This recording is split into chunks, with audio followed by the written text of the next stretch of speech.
Question number 46, যদি C vector is equal A cross B হয় এবং D vector is equal B cross A হয়, তাহলে C ও D এর মধ্যবর্তী কোণ কত?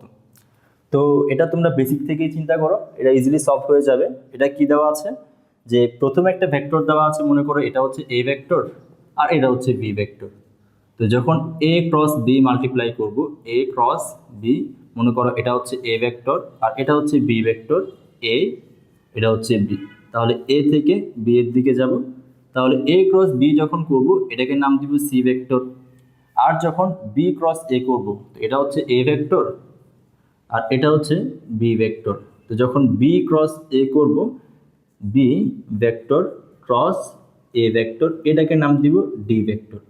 তাহলে C vector angle D vector কত, অর্থাৎ সি এর এবং ডি এর মধ্যবর্তী কোণ কত হবে?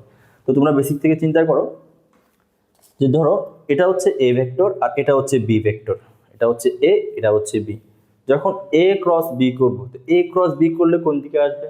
উপরের দিকে। আর যখন বি ক্রস এ করব, বি ক্রস এ, তো বি এর দিকে হাত রেখে আমরা এ এর দিকে আসবো, তখন থাম কোন দিকে ইন্ডিকেট করবে? নিচের দিকে।